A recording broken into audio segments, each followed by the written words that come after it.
여기서는 헬라어는 프로페테스예요. 원래 프로페테스. F 발음 나는 겁니다. 근데 이제 프로페테스 그런데 여기에서 보면은 뭐가 다르냐 하면은 프로페테스, 프로페트하고 히브리어로 나비가 뭐가 다르냐 이 차이를 알아야 되겠습니다. 먼저 그 헬라 개념으로 보면은 야 너희는 제자들인데 너희는 이제 선지자다. 너희는 제자들인데 선지자로 부름받았다. 그랬을 때 그 뜻이 뭐냐 하면 선지자로 부름받았다. 그것은 뭐냐면 헬라 개념으로 예수님이 말씀하실 때는 무슨 뜻이냐. 그러니까 미래를 예언하는 자다. 우리가 살아갈 때 미래를 준비하고 살아가는 사람은 다 예언자예요. 아유, 내가 인생이 앞으로 어떻게 될 것인가. 앞으로 5년 후, 10년 후엔 내가 어떻게 펼쳐질 것인가. 참 우리가 미래를 준비해야 되는데 정말 중요한 설교입니다. 하나님이 우리들을 부르실 때 선지자로 불렀다는 거죠. 제자들에게 너희는 제자. 근데 너희는 선지자다. 이렇게 선지자로 불렀다는 거죠. 그래서 먼저는 뭐냐면 미래를 예언하는 사람이다. 이것이 뭐냐면 내가 여러분 중고등학교 때 공부 안 하는 애들은 뭘까요? 왜 안 할까요? 미래를 예언하는 능력이 없다는 뜻이죠. 자기의 미래가 어떻게 펼쳐질지. 예? 대학교에서 공부하는 대학교 성적표가 어디 들어가려고 그러면 항상 뭐 A 맞았냐, B 맞았냐, C 맞았냐, 항상 나를 쫓아다니는데 대학교 때 들어가서 공부 안 하고 팡팡 노는 애들은 뭐예요? 자기가 미래 직장 가고 미래 앞으로 어떤 일이 벌어질지를 생각하지 못하고 노는 애들 아닙니까? 그죠? 그것이 뭐냐면 걔네들은 예언의 능력이 없다 그런 거죠. 내가 앞으로 5년 후 10년 후에 또 앞으로 언젠가 하나님 나라에 갈 텐데 그때 내 앞에 어떤 일이 펼쳐질까 그걸 미리 준비하는 사람은 다 예언자입니다. 그죠? 예언하니까 내 미래를 알 수 있으니까. 그래서 제자들에게 야 너희는 헬라어로 말할 때는 너는 프로페테스야 프로페테스 이렇게 얘기할 때는 너희는 예언자야. 너희는 다른 사람의 앞길을 예언해 주는 자가 되어라. 그런 뜻입니다. 근데 예수님은 유대인이었거든요. 유대인으로 유대 말을 써보면은 이렇게 나비라고 이렇게 쓰는데 나비는 뭐냐 하니까 이 선지자는 미래를 예언해 준다는 뜻이 아니고 하나님의 나라를 가르쳐 주는 자. 그래서 하나님 앞에 더 가까이 설 수 있도록 도와주는 자. 그래서 하나님 나라를 소개해 주는 자로서 알려져 있기 때문에 예언자는 아무 시대나 활동하던 사람들이었지만 이 하나님 나라를 알려주는 나비라고 하는 사람으로 쓰임받을 때는 어떠냐 하니까 이 사람들은 너무너무 그 나라가 살기가 좋아서 사람들이 타락에 빠질 때 사람들이 더 이상 하나님을 찾지 않을 때 주로 하나님이 그때 강한 영감을 부으셔요. 그래가지고 어떤 사람을 선택하셔요. 그래서 그 사람이 하나님의 일을 하게 하셔요. 그래서 이런 구약에서 말하는 나비라고 하는 선지자가 쓰임받을 때 보면은 1번, 특히 어려운 시절에 선지자가 쓰임받고 2번, 어떤 사람에게 나타나셔서 그 사람에게 기름을 부어가지고 그 사람을 쓰셔요. 네. 그런데 이 선지자는 두 가지입니다. 아버지가 선지자일 경우에는 자기가 선지자가 될 수 있습니다. 아버지가 선지자면. 근데 그것보다는 그건 원칙인데 그것보다는 하나님이 어려운 시절에 그 선지자들을 부르셔가지고 그래가지고 그 선지자들을 계속해서 하나님이 사용하시는 경우에 예를 들어서 엘리야 선지자, 엘리사 선지자, 학개 선지자 이런 선지자들은 그 시대에 그 사람들이 상당히 타락해버렸던 그 시점에 하나님이 그 사람들을 온전히 막 하나님의 영감을 줘가지고 막 불을 줘가지고 그 사람들 픽업해가지고 쓰실 때가 있었습니다. 그런데 자 예레미야 1장 1절을 한번 제가 읽어볼게요. 예레미야 1장 1절부터 보면 베냐민 땅 아나도세 제사장 중 hil기야의 아들 예레미야의 말이라 아몬의 아들 유다왕 요시야 다스린 지 13년에 여호와의 말씀이 예레미야에게 임하였고 이러면서 예레미야 선지자가 크게 쓰임받기 위해서 포로 생활 속에서 하나님이 쓰시기 위해서 예레미야를 선택하시는 과정이 나타나는 예레미야 1장 또 다 1장에 나타나요. 에스겔 1장 3절로 가볼게요.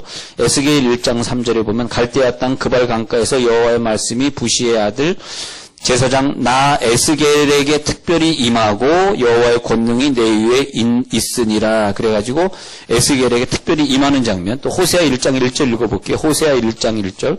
우시아와 요담과 아하스와 히스기야가 이어 유다 왕이 된 시대 곧 요아스의 아들 여로보암이 이스라엘 왕이 된 시대에 보에리의 아들 호세아에게 임한 여호와의 말씀이라. 이렇게 말해요. 그래서 그 선지자들을 쓰실 때 갑자기 여호와의 말씀이 임해가지고 그 어려운 시대에 그 사람이 가서 그 일을 하도록 그렇게 만들어놔요. 근데 성경에 보면은 많은 선지자들이 기록되어 있어요. 이름 없는 많은 선지자들. 특히 여리고에 보면 열왕기하 2장 15절에 보면 여리고에도 선지학교가 있어가지고 많은 선지자. 요즘도 신학교들이 많아져가지고 수많은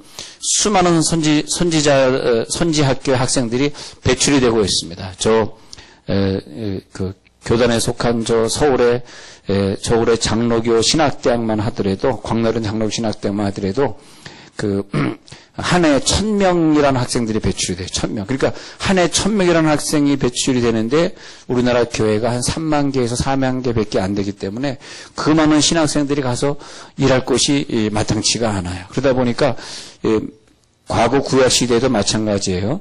그 선지학교가 열왕기하 2장 15절은 여리고에도 있었던 것 같고 또 열왕기하 2장 23절에 가면 베델에서 있었던 것 같고 그래서 이 큰 도시에는 선지학교가 많았지만 그 선지학교에 있는 학생들이 다 쓰임받은 건 아니고 그 중에서 하나 엘리사가 픽업이 되어가지고 엘리야의 뒤를 이어서 그 엘리사가 또 그 불을 받아가지고 갑절의 영감을 받아 쓰임받는 것들을 보지 않습니까? 그래서 보면 제대로 쓰임받지 못하는 선지자도 많았기 때문에 엘리야가 나타났을 때 야 네가 대머리인데 어떻게 쓰임받아 하고 어린 청년들이 엘리사를 막 욕했단 말이에요. 그때 엘리사를 위해서 앙콤이 나타나가지고 걔네들을 막 찢어 죽이는 그런 장면이 나오지 않습니까? 그 말은 뭐냐면 수많은 선지자들이 있고 걔가 대머리라서 쓰임 못 받을 것 같지만 아니다. 하나님이 쓰시면 대머리도 아닌 사람도 쓸 수 있다는 걸 보여주시기 위해서 얘는 진정한 선지자다라는 걸 보여주시기 위해서 그 어린아이들을 막 죽여버리는 장면도 나오지 않습니까? 그래서 보면 하나님의 영감이 강하게 임한 자들만 하나님이 말씀을 부어주심으로써 그들이 막 어떤 복음에 대한 열정을 가지고 복음을 증거하고 다녀가지고 하나님이 크게 쓰신데 그 사람들을 가리켜서 진짜 선지자 혹은 큰 선지자 참 선지자 혹은 하나님의 손에 붙잡혀 쓰임받은 선지자 그렇게 이제 명명하게 되어 있어요. 그래서 많은 선지 생도들이 다 쓰임받는 것이 아니라 하나님의 손에 붙잡혀 쓰임받는 사람. 요즘 말로 하면 신학교만 다 졸업했다고 하나님이 쓰실 수 있는 것이 아니라 하나님의 신에 크게 감동되어가지고 막 하나님 말씀에 감동되어가지고 하나님의 그걸 갖다가 성경은 하나님의 비밀을 맡은 자로다. 그 똑같은 직분을 받았으나 어떤 사람은 하나님의 비밀을 맡고 있는 자, 하나님의 비밀을 맡고 있는 자, 하나님의 말씀이 그 사람에게 열려 있는 자. 어떤 사람의 말씀을 들으면 와 저번에 말씀이 열려. 저는 이제 TV나 이런 극동방송 이렇게 들을 때 많은 사람들 설교를 이렇게 들을 수 있고 인터넷에도 많이 있잖아요. 이렇게 보면은 제가 뭐 판단하는 건 절대 아닙니다만은 딱 볼 때 야 저 목사님은 어느 신학교 출신인지 나는 모르겠지만 하나님의 말씀이 열려 있구나. 저분은 복음을 가지고 있구나. 저분은 진짜 이 세상에 사심이 없구나. 막 어떤 아니야. 얼마나 하나님 두려운지 몰라요. 여러분 하나님 안 두렵습니까? 하나님 난 두렵게 느껴져. 하나님 두려워. 내가 혹시 잘못 선택해서 이 길을 가면 하나님이 어떻게 하시겠어요? 근데 이 선지자들은요. 진짜 선지자들은 하나님을 두려워하는 사람들이에요. 하나님 얼마나 두려운지. 하나님 두렵습니다. 하나님이 얼마나 두려운지. 근데 참 선지자는 살다가 죽을 때까지 하나님의 손에 꽉 붙잡혀 살았기 때문에 이상한 거 다 포기하고 그리고 오직 하나님만 증거하고 하나님 나라만 전파한 사람들 말하는 거죠. 근데 참된 선지자는 미래일도 예언하고 헬라식으로 미래일도 예언하고 히브리식으로 하나님 나라도 전파하고 했던 사람들이 진짜 참 선지자였던 것 같습니다. 그래서 이렇게 TV를 보거나 그러면 저 목사님은 정말 물질을 초월하셨구나. 이 목회를 비즈니스로 생각하지 아니하시는구나. 정말 훌륭하시구나. 그런 분들이 있어요. 그런 분들은 정말 살아갈 때 순수하게 순수한 모습으로 살아가시는 분들이 있습니다. 그런 분들 만나면은 하나님이 우리나라를 축복하시는 이유를 우리가 알게 되죠. 자, 근데 선지자가 나타나는 시기에 보면은 참된 선지자, 큰 선지자들이 나타나는데 주로 주로 비슷해요. 하나님을 떠나서 우상을 섬기던 시대. 그러면 잘 생각해 보세요. 광야 40년 시대에 선지자 없었어요. 모세 혼자서 다 그냥 이끌고 갔어요. 선지자가 필요하진 않아. 왜냐? 너무 가난했어. 너무 먹을 게 없었어. 그때는 타락할 게 없어. 그런데 가나안에 딱 들어가니까 가나안이란 동네 여리고를 다 가보니까 와, 거기 수풀이 우성하고 비가 많이 오고 이제는 광야에 어려움이 없어. 산지에 도시가 있는데 거기서 먹을 것이 가만히 있어도 먹을 것이 나고 그러니까 그저 농사만 잘 되면 되다 보니까 가나안에서 농사의 신 바알을 섬겨. 바알. 그러니까 히브리 사람들이 가나안 땅에 들어가더니 그 팔레스틴 사람들이 섬기던, 즉 블레셋 사람들이 섬기던 바알신을 같이 섬기게 돼버렸어요. 그래가지고 바알신을 섬기고 그냥 농사만 잘 되면 이제 먹고 살 수 있으니까. 바알신은 눈에 보이는 신. 근데 하나님은 눈에 보이지 않는 신. 그러니까 눈에 보이지 않는 신을 버려버리고 바알신을 섬겨서. 그러니까 하나님이 그 당시에 다시 이제 신을 갖다가 강하게 임하게 하는데 어떤 사람들은 선택하셔요. 그때 그 선지자도 선택했는데 그 선지자들은 그 대신에 저들이 잘 사는 시대에 선택받았다는 것 때문에 뭐가 있어야 되냐? 핍박이 많았던 거예요. 그래서 오늘 성경 말씀에 핍박을 받거든 즐거워하고 기뻐하라. 왜냐하면 너희 전에 있었던 선지자들이 이같이 핍박이 있기 때문에 너희들도 핍박이 있을 것이다. 그런 뜻이에요. 왜 핍박이 있느냐? 너무 잘 사는 시대에 선택받았기 때문에 핍박이 있어요. 예? 예. 그러니까 못 사는 시대에 선택받은 사람. 여러분이 한 60년대에 태어났다고 생각해봐요. 60년대 선지자로 활동했다는 사람이 또 우리나라에서 무슨 핍박이 있었겠어요. 가난한 사람들 도와주고 기도해줘서 그들의 경제 문제를 풀어주니까 선지자들이 인정받았겠죠. 그러나 잘 살게 되니까 어디 가서 아파트 문 열고 예수 믿으세요 그러면 콱 문 닫을 거 아니에요. 속 확 뿌릴 거 아니에요. 핍박받잖아요. 예, 핍박받는 시대가 왜 그러냐? 잘 사는 시대라고 보시면 돼요. 잘 사는 시대. 그런데 우리가 잘 사는 시대에 하나님을 믿게 됐다? 여러분 직장에 가서 그들이 뭘 아쉽다고 내 동료에게 복음을 전합니까? 가만히 있어도 그들은 월급 또박또박 나오는데 왜 그들이 교회를 나오겠어요? 선지자는 항상 따라오는 것이 핍박이었어요. 자, 정리가 되셨죠? 쭉 정리하셨죠? 선지자는 하나님 앞에 붙들림 받은 강력한 하나님의 영을 영이 부음받아서 된 사람일 뿐만이 아니라 그 선지자는 누구여야 되냐 하니까 핍박을 겸하여 받는 사람. 그래서 오늘 예수님이 핍박을 겸하여 받으리라. 그리고 너희 전에 있던 선지자들도 이같이 박해하였느니라 하면서 점점점 이 시대가 잘 사라져 갈 텐데 그때는 복음 전하는 사람들이 점점 없어질 것이다. 그러나 너희들은 끝까지 그럴수록 이것이 뭐냐면요. 우리들의 신앙은 얼마나 야같습니까? 조금 잘 살게 되면 하나님 안 찾게 되잖아. 예, 안 찾게 되잖아. 그러나 여러분 갑자기 병석에 누워보거나 가정에 어려움이 있어봐요. 하나님 또 얼마나 찾으시겠어요. 그러잖아요. 그런데 이 선지자들은 항상 사사기에도 보면은 이 사람들이 우상 숭배해가지고 어려워졌을 때 그때 어느 시대에 누구의 아들 누구가 나타나가지고 또 사사를 행했더라. 그래서 사사 활동하다가 두보라가 사사 활동, 에웃이 사사 활동하고, 입다가 사사 활동하다가, 또 그 다음에 이제, 그들이 또 우상을 또 숭배하게 되면 또 다시 또 사사가 나타나. 그런 식으로 계속 반복이 된 것을 사사기에서 배우지 않았습니까? 그렇기 때문에 이 시대는 자꾸 사람들이 잘 살게 되면서 하나님과 자꾸 멀어져 가는 시대. 이때 우리가 빨리 깨달아야 돼. 하나님을 두렵고 무서운 하나님을 생각하면서 하나님이 이러다 나에게 계속 축복을 줄 것인가. 그래서 이 백성들의 마음에 다시 하나님의 그 심령을 집어넣으면서 하나님의 복음을 외쳐야 되는 사람, 그 사람들은 선지자, 즉 죽음을 각오한 사람들 나비라고 했는데 이 사람들이 누구냐? 나와 여러분이신 걸 꼭 믿으시길 간절히 축원합니다. 나와 여러분들이에요. 다른 사람들이 아니에요. 우리가 그 직장에 선지자로 부름받은 것이에요.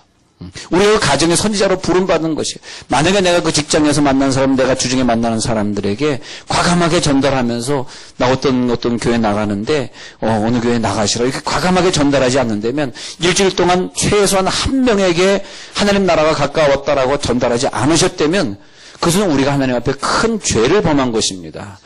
어떻게 해서든지 하나님 나라를 우리들이 증거해야 돼요. 하나님 나라를 증거하고 하나님 나라가 여러분에 가까이 오고 있다는 것을 저들에게 알려줘야 될 사명이 있어요. 그러면 10명 중에서 1명, 2명은 그 복음을 들을 때 선택된 자가 있단 말이에요. 그 사람들은 알아서 자기 가까운 교회를 나가든지 우리 교회를 나오든지 하게 될 것이고 그렇게 복음을 듣고도 예수 안 믿는 사람들은 또 지옥으로 가게 되면 되는 것이고, 근데 우리는 그가 지옥에 가든 천국에 가든 그것을 관여하는 것이 아니라 우리는 선지자로, 너희를 선지자로 부름받았어, 너희는 선지자야, 선지자가 핍박받은 것처럼 너희 선지자도 핍박받아야 돼, 그렇게 말씀하셨다면은 선지자의 희생을 각오하더라도 우리는 그 사명을 감당해야 된다는 것이죠.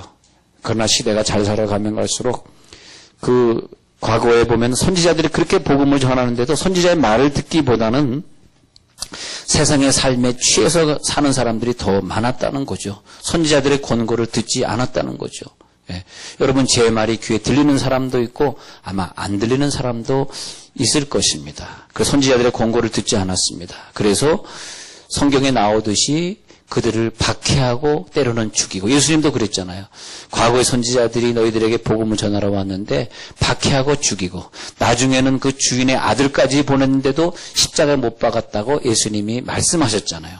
그런 것처럼 수많은 선지자들을 하나님이 보내셨는데 엄청난 많은 박해와 고통 그리고 순교를 통해서 저들의 희생을 치르게 했다는 거죠. 예. 그럼에도 불구하고 하나님은 복음을 전해서 저들을 천국으로 이끌어야 되겠기에 하나님의 말씀을 안 전할 수 없었습니다. 여러분, 예수님이 우리 위해 십자가 위에 죽으시고 그리고 나를 위해 부활하셔서 영원히 내 속에 살아계셔서, 하나님, 우리는 이 생에 잠깐 살다가 천국 갈 텐데 하나님, 그저 남은 인생 복음 전하다 가게 하옵소서. 복음 전하다 가게 하옵소서. 그런데 제자들에게 예수님이 말씀하시기를 너희를 제자로 파송하는데 너희들은 핍박이 있을 것이다 그랬어요. 예. 결코 너희는 순탄한 그 제자 사역을 하지 못할 것이다. 너희는 아주 어려운 제자 사역을 하게 될 것이다. 그리고 예수님은 가셨어요.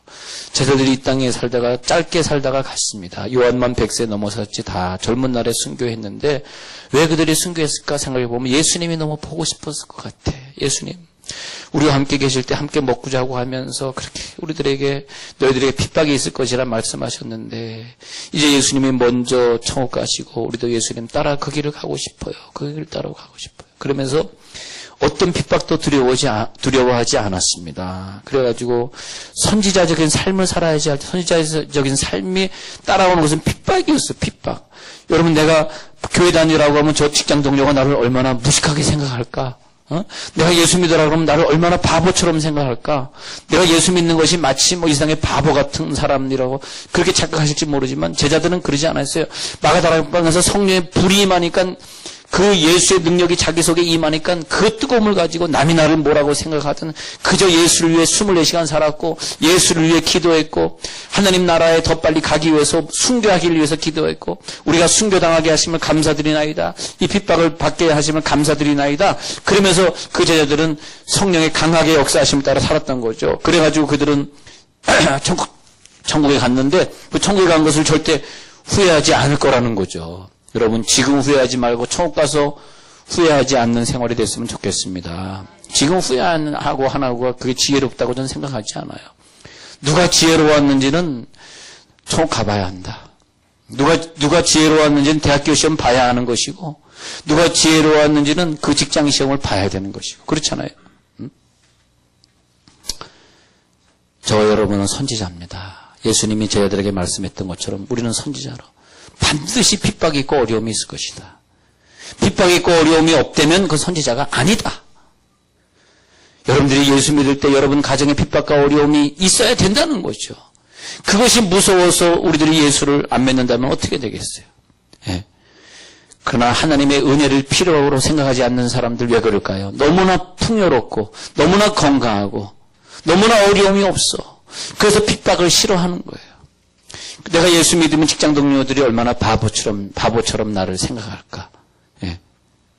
여러분, 그 바보처럼 생각하는 그 동료들, 그 식구들을 변화시킬 만한 이 복음을 가지고 있으면 얼마나 다이나마이트 같은 이 능력이라고 하는 단어가 헬라어 듀나미스, 그것이 다이나마이트라는 뜻이거든요. 다이나마이트 같은 강력한 복음이 아니고서는 저 완악한 몸 어떻게 깨트려가지고 천국으로 인도하겠어요. 여러분이 가지고 있는 복음은 더 강력하시길 간절히 축원합니다. 우리가 가지고 있는 복음은 강력해야 돼. 왜 내 복음은 저 사람 변화시킬 수 없을까? 왜 저 사람은 나를 보고 예수라고 보지 않을까? 왜 내 속에 예수를 저에게 보여줄 수 없을까? 내가 얼마나 하나님 앞에 헌신하고 사는지를 보여줘야 돼요. 보여줘야 돼. 예? 할렐루야. 할렐루야. 그래서 우리들에게는 궁극적으로 나타나야 되는 것이 내 삶 속에서 복음의 능력이 나타나기 위해서 말씀 읽고, 복음의 능력이 더 나타나기 위해서 더 기도하고, 복음의 능력이 더 나타나기 위해서 더 전도 훈련하고. 우리 한국에 다녀보니까 전도 상급을 쌓을 데가 없어요. 다 예수 잘 믿어. 근데 여기 와서 보니까 헤매고 다니는 분들이 참 많네. 예, 이리저리 헤매는 사람들도 많고, 또 교회 안 다니는 분들이 사업 때문에 오신 분들이 많이 있고, 특히 세상적으로 보이시는 분들은 너희는 우리의 밥이라, 너희는 저들을 구원해야 되겠습니다. 하나님 감사합니다. 하나님의 능력을 우리 가운데 주셔서 더 기도하게 하시고, 더 성령의 강력한 다스림으로 지배받게 하시고, 하나님 예수 믿지 않는 영혼을 더 만나게 하시고, 내 인생이 앞으로 얼마나 펼쳐질지 모르지만 내가 적극적으로 영적인 삶에 내 인생 마지막을 투자하게 하여 주시옵소서. 여러분 적극적으로 전도지를 들고 다니시기 바랍니다. 이번 주에도 또 전도지가 나와 있어요. 이번 토요일 날 또 한보영 자매의 그런 콘서트가 있기 때문에 또 우리 해야 될 전도지가 또 나와 있어. 이것은 내 사명이지. 이것을 가지고 많은 사람들에게 전도해야지. 전도의 상급을 쌓아서 천국에서 만나길 간절히 축원합니다.